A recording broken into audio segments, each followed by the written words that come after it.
Moving on to our fourth topic for the evening, which is, since the primary causes of climate change is consumption of luxurious goods and services by the rich, we need to increase taxes on the rich to such levels that dissuades them from the consumption of these goods and services.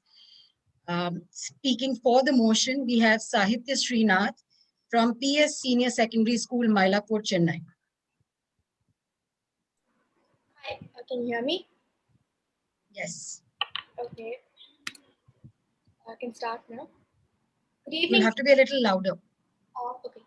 Good evening to all. I am Sahitya Srinath here to support the motion. Since primary causes of climate change is consumption of luxurious goods and services by the rich, we need to increase taxes on the rich to such levels that it dissuades them from consumption of these goods. Let's first start with defining certain key terms here. Luxury goods here refers to those goods which are not essential for sustenance and represent status and power in the society, and rich refers to anyone with the ability to buy such goods. To note that rich does not refer to people beyond a certain income margin.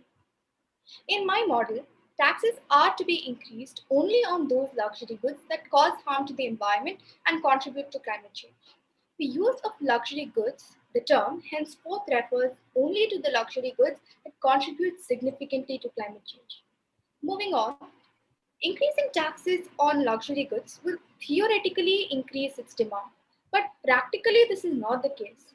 One of the major reasons for this is because the tax paid on these goods will not be considered in the value of these goods.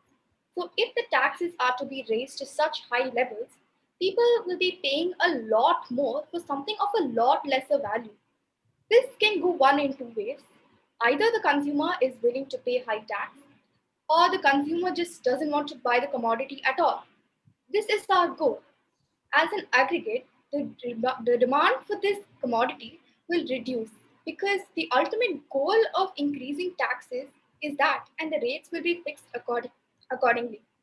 To meet the gap left by this commodity in the market will introduce other eco friendly products to take its place.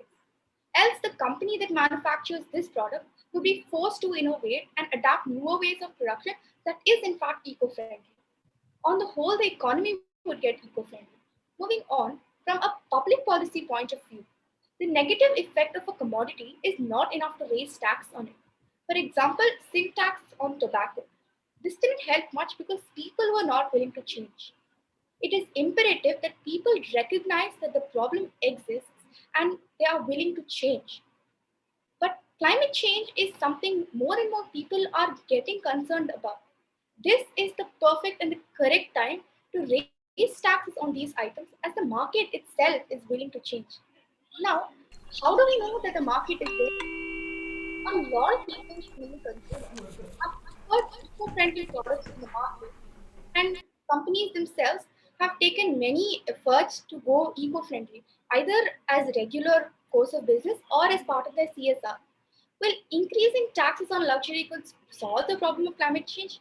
Absolutely not. But this is most definitely a push in the right direction. Most companies that manufacture luxury goods have a market standing. If they take such steps, other companies, as an aggregate, we would all be contributing to solving climate change problem for our future generations. Thank you for listening.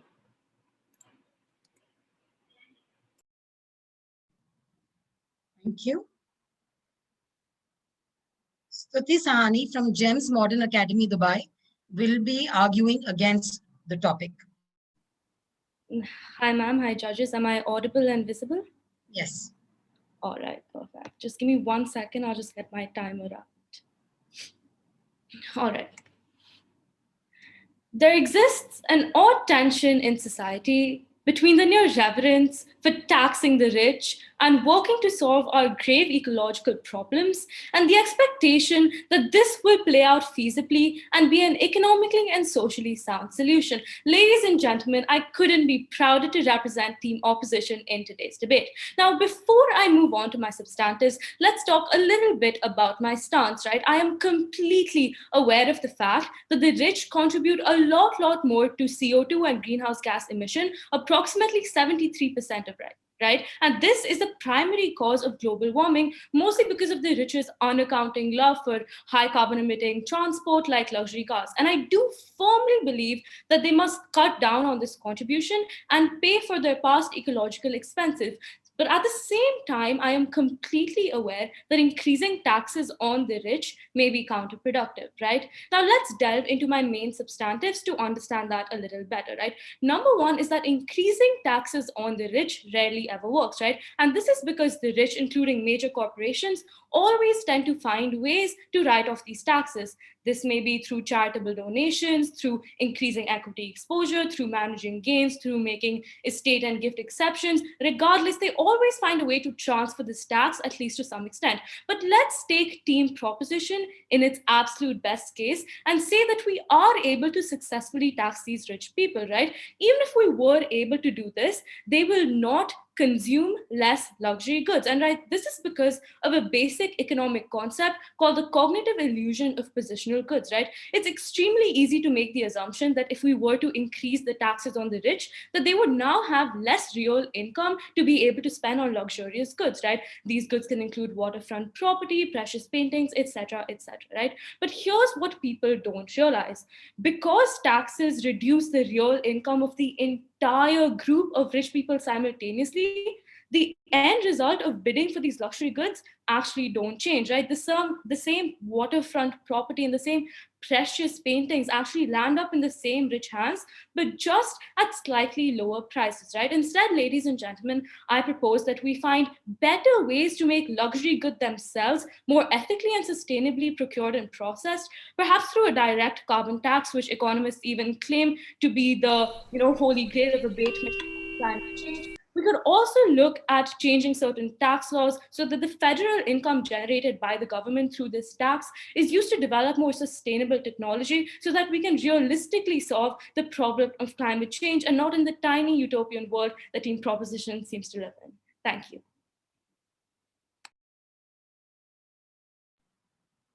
Thanks, Tuti. We now move to Ayush Gupta from the Heritage School, Kolkata. He'll be speaking for the motion. Right. Thank you. Do I have the floor? Am I visible and audible? If you could, it'll be helpful if you can adjust your camera a bit. It's a little hazy and a little not aligned. Yeah, much better. Yeah, thank you. So I'm Ayush Gupta here to speak for the motion, arguing that we need to increase taxes on the rich to such levels that dissuade them from consuming luxury goods and contributing to climate change. Now, the world today is plagued with two major issues: climate change and wealth inequalities, both of which threaten to destabilize the lives of billions of people around the world. According to Oxfam, the wealthiest 10% contribute to half of all the carbon emissions. And ironically enough, they suffer the least because it's the vulnerable masses, it's the least culpable that bear the burden of increasing global temperatures. For this reason, I believe that we're at war with the rich, because whereas the rich are invested in consumerism and enriching themselves at the expense of humanity, the masses are the ones being blindsided and adversely affected. But I'm not just here to tell you that humanity is at a loss. I'm here to remind the House that we can still revert a huge mistake, because rather than waiting for trickle-down economics to pay off and exempting the rich, we can still tax the rich to dissuade them from indulging in bad behavior and consumerist ideologies. But first, let's define consumerism. Consumerism is a psychological and cultural phenomenon whereby personal happiness is equated with the consumption of material possessions and goods. A good example of it is the snob effect, the way the rich tend to consume luxury goods regardless of its price. And I'm sure you've heard of this with regards to brands like Supreme or even luxury cars like Rolls-Royce. But a good's price and its true cost is way different. The externalities produced by luxury goods and consumption in general bear a social cost that only contributes to climate change. And we can fight this by taxing the rich, because incentivizing the rich to reduce their carbon footprint by taxing them is a better alternative than just spreading awareness. And we can't just expect billionaires and CEOs to act altruistically all of a sudden, can we? We have to impose taxes to avoid them from prevent them from prioritizing their short-term economic interests and in turn impoverishing the masses. Now, the speaker before me mentioned how positional goods are in large demand regardless of their price, but that accounts for a very small percentage of all luxury goods, because most luxury goods tend to consume fossil fuels and utility products. And on the other hand, luxury taxes, for example, they've worked better in the past by deterring the consumption of luxury cars in India, like Jaguar in India, for example. A wealth tax especially would allow governments to fund electricity grids and awareness campaigns and decarbonize transportation systems. And it would allow us to strive for long-term economic development by moving away from unsustainable industries like that of luxury goods. The increase in funds for the government would also increase sustainable employment through retraining and subsidization, while also rationalizing markets in a way that allows people to make money by benefiting humanity and not by destroying people on the planet. Thank you.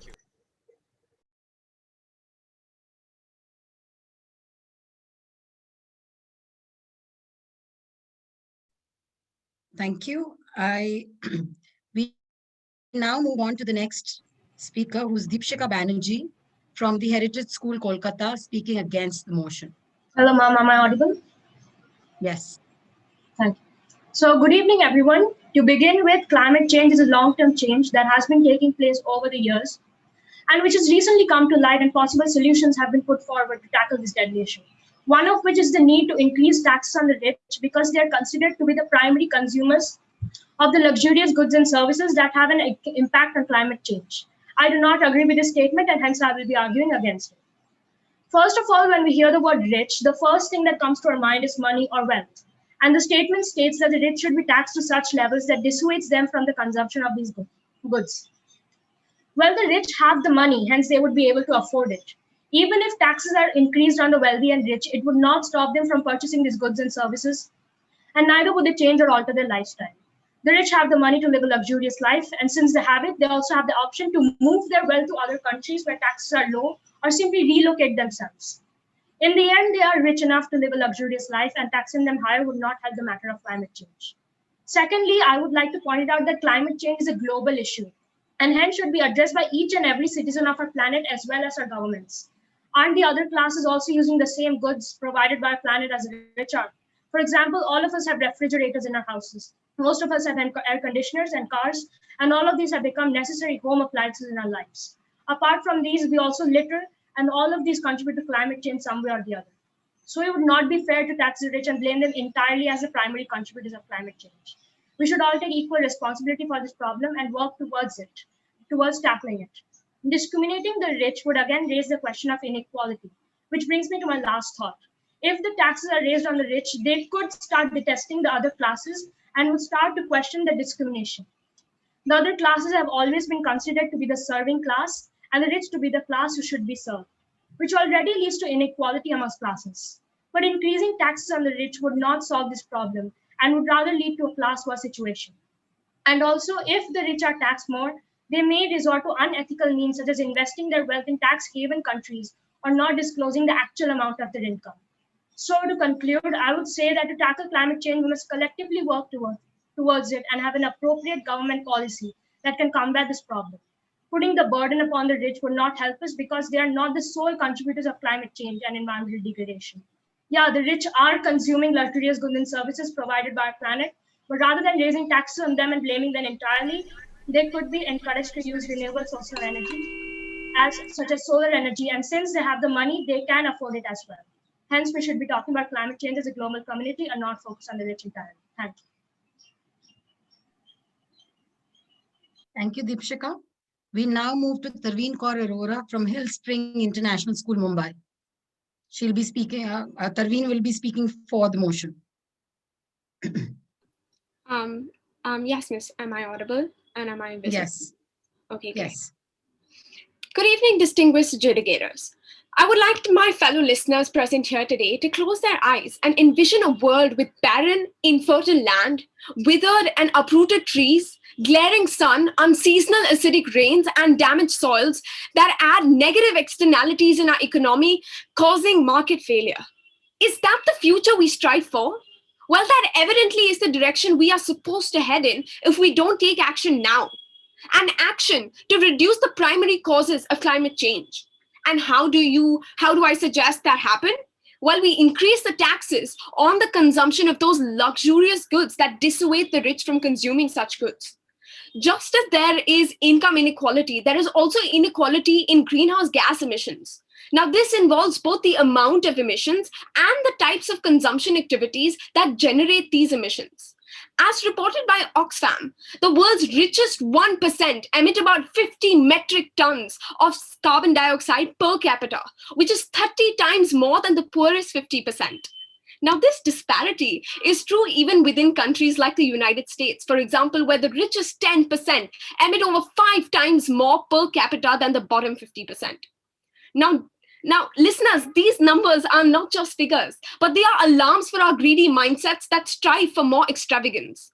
These higher levels of emission flow from a more carbon-rich consumption lifestyle, much of which is not accessible to middle class or poorer households. For example, a first-class airplane trip from Washington to Paris is estimated to account for the equivalent of 1.82 tons of carbon dioxide.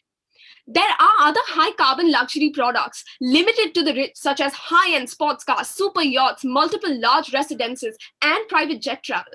Now, the opposition here might suggest that green taxes being applied to everyone, regardless of their socioeconomic statuses, is viable, or the writing off of taxes by the rich might make the solution redundant. But the question arises, are we making the poor poorer for the leisure and the luxury of the rich or the richer? The rich might be the biggest investors that might propel economic growth in our country, but they are also investing equally in its destruction and demise. Looking forward to sum up this argument, two factors point to the disturbing potential for more high carbon luxury activities, if not dissuaded. First, the number of people with the financial ability to purchase carbon intensive luxury items, which is exponentially increasing. And the second is the potential for market forces and technological innovation to create new elite high carbon products, again, which is exponentially increasing. And therefore, this speaker affirms that we need to increase taxes to dissuade luxury good consumption by the rich. Thank you for your time.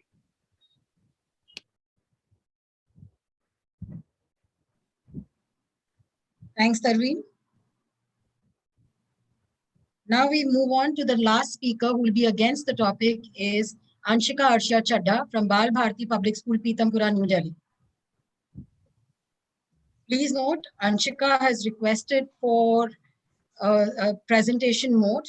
However, the judges have been informed and are in consent that there will be no extra points awarded to the participant because such information was not provided to any other speaker.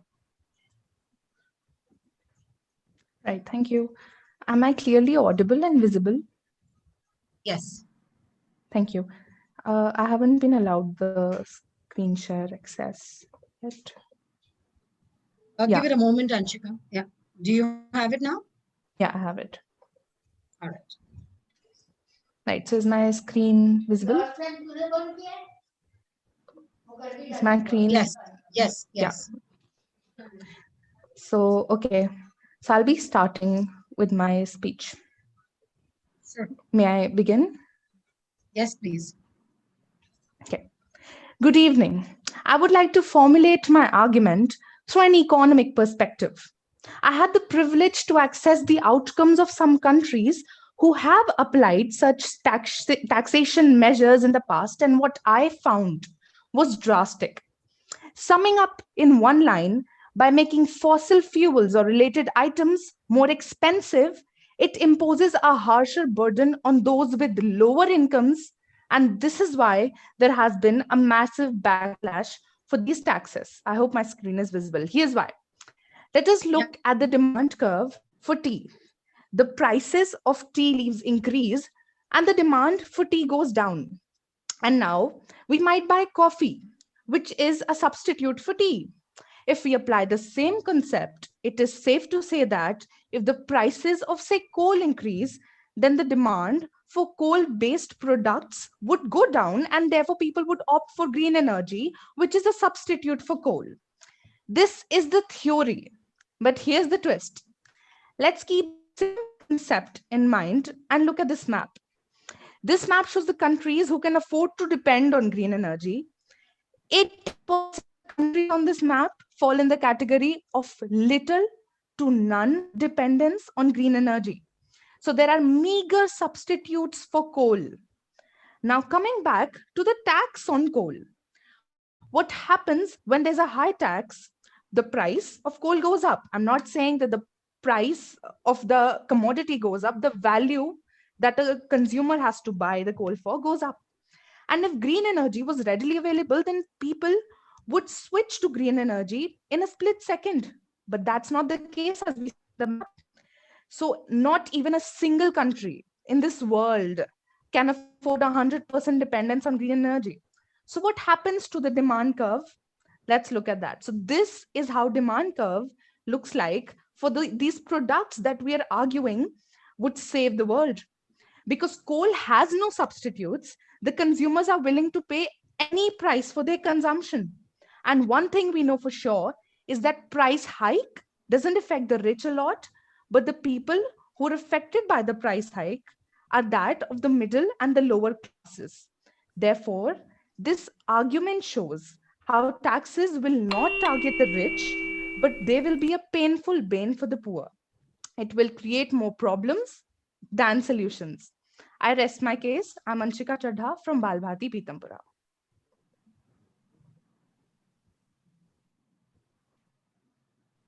Thank you. All participants now have 30 seconds to log in their rebuttal requests. We notice that a lot of you have already placed your requests, but in case someone wants to withdraw or update, please let us know.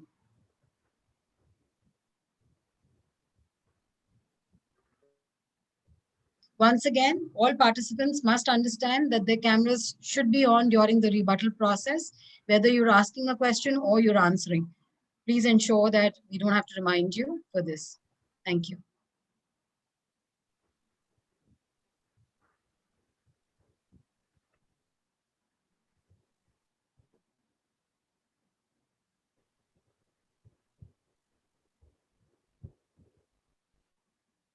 All right.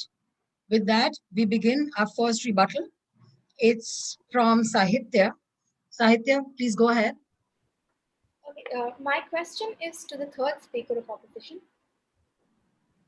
Yeah. Okay, I can carry on. Right. So most of the third speaker's speech was how luxury goods, taxing on luxury goods affects the poor people. So something as coal, which happens to be a major part of life for the poor people, is not even a luxury good. How do you how do you how do you answer this? Sahitya, I have a question. When you say third speaker, do you mean Third speaker of Anshika? yes, I believe. Yeah. It's for Anshika, right? Yes.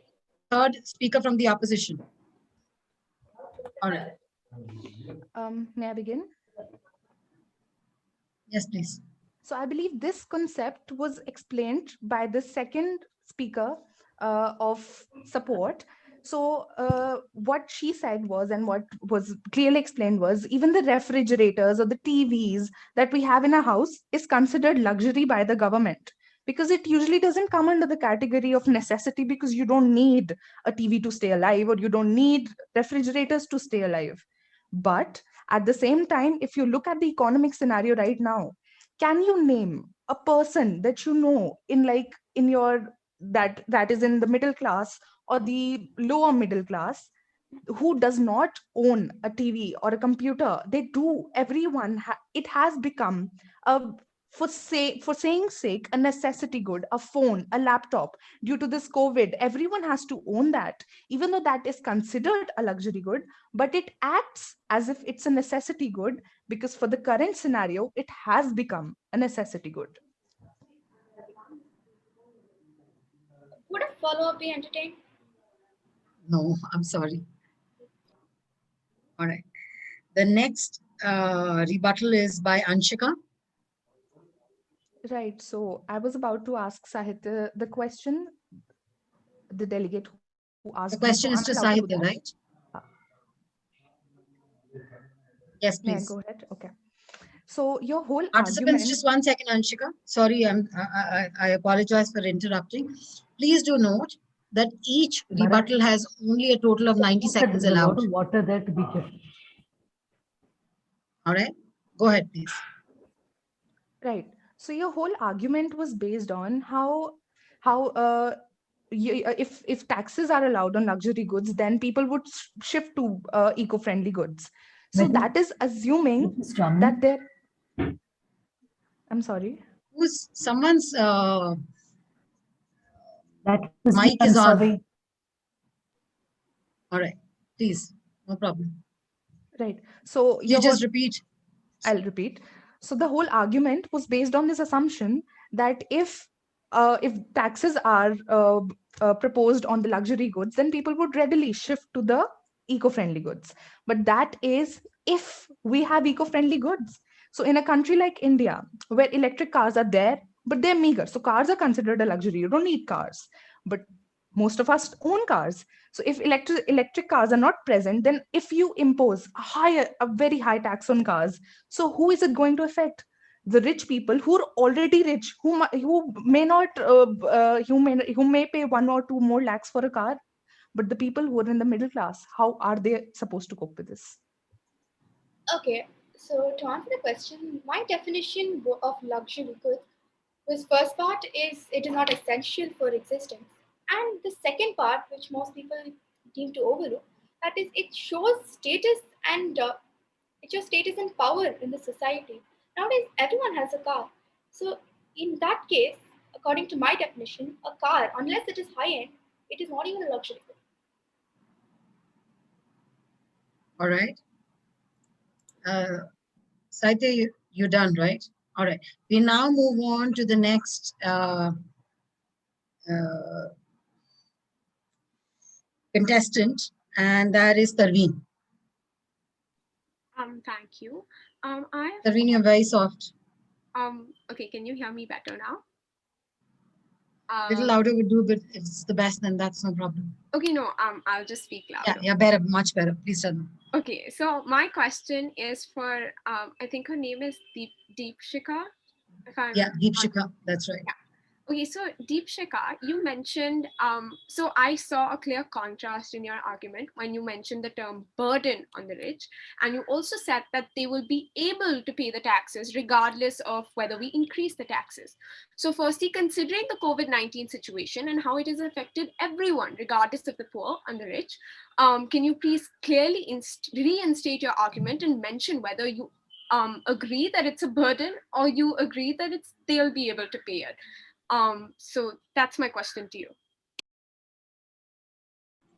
Thank you for the question. I think that they would be able to pay the amount that's if the taxes were increased, because after all they are the rich. And aside from that, if we also consider the income tax, the rich already pay higher taxes. So raising the taxes on them again just because of climate change is obviously not fair enough. Would that answer your question? Thank you. Ayush, go ahead with your question, please. Yeah, my question is to Anshika, and I have a request to the panelists. Could you present the slide that you were initially showing to the House again? I think I'm only allowed to answer one question. You're only allowed to ask one question, not answer. Would the moderator please confirm that? So there is only a question. There is only one question, so I'm assuming there can be only one answer. So go ahead. If is your question specific to the slide, Ayush? Yeah, I would really appreciate if the Anshika, if you could participant could present it again. Right. Just give it a minute. While Anshika is preparing, is that okay if we move? Okay, she's ready. Could you move on to the third slide, please? The third slide, as in slide number 3, the one before that. Yeah, so Anshika, you talked about how these countries, when they substitute or they implement carbon taxes or coal taxes, they don't actually switch to renewable energy. So what I want is for you to look at the little green concentrated spot at the top, or the Scandinavian countries. So considering how the Scandinavian countries are known for implementing the highest carbon taxes in the world, Sweden and Norway coming in the top 5, with Sweden being number 1, how would you support your argument considering how these countries are contribute to their energy comes in like almost entirely from renewable energy? Right. So you just answered my question. So these countries right here, what you're talking about, have a higher dependence on green energy. So they can afford to switch to green energy. Whereas a country like India or a country like Africa, which does not have access to green energy at all, how are they supposed to switch to the green energy? So these countries who have implied such taxes, they are successful because they have more access to green energy. Whereas the countries like the rest of the world, they won't be able to apply such taxes because they are not they can't afford green energy, or they don't have the technology. Sorry, may I stop sharing? Yes, please. All right. Thank you so much. Now we have the last rebuttal in this round from Stuti. Hi, am I audible? Yes. All right. So my question is a bit of a clarification, and I guess it would serve as rebuttal to any of the proposition speakers. And this motion clearly stated that the taxes would be implied on the rich to dissuade them from the consumption of luxurious goods and not on the luxurious good themselves. And I believe that this major clarification on the motion would make redundant quite a few of team proposition's arguments. So if anyone from proposition would like to come up and explain. Could I answer that question, please? Yes, Ayush. So if you remember, I also mentioned a wealth tax in my speech. So a wealth tax dissuades them from purchasing wealth, and capital income taxes dissuade them from purchasing goods, the luxury goods, regardless of whether a luxury tax is implemented or not. And another thing is that since a lot of people from team opposition were stating how despite the implementation of luxury tax, people or rich people tend to buy these goods anyway. Now, firstly, the example of Jaguar in India completely counters that. Secondly, even if you talk about the futility of the taxation, I would like to argue that in order to adopt the alternatives that you were suggesting, like awareness or accountability, the money to fund this comes from taxation, regardless, whether or not it's from luxury taxes or wealth taxes or income taxes. And the fact that these goods are subject to very high rates of taxation speaks to the demerit nature of these goods. So thank you. Sure. And I would like to apologize to Deepshika. Deepshika, I'm sorry. Please go ahead with your rebuttal question. It's my mistake completely. I missed it. So my question is to the first speaker of the proposition. Speaker of the opposition. Of the proposition, ma'am. Yeah. So Deepshika, is that Sahitya? Okay, thank you. So you mentioned that taxes should be raised on luxurious goods, but I have a doubt. Aren't the prices of luxurious goods and services consumed by the rich only already high enough? They are. So would you please elaborate on that? I don't know. You mentioned that in your speech, didn't you? No, I don't. That there should be taxes on the luxurious goods and services. That's Okay. what. Deepshika, I might have to interject here. If you have a specific question, go ahead and pose that question to Sahitya. Sahitya, if you have a clear answer to that, please feel free to rebut, else you could politely decline. Her question was, aren't the prices of luxury goods already high? My answer to that is yes, they are high. What makes them luxury goods? Actually, my question was that you mentioned that they should be taxed.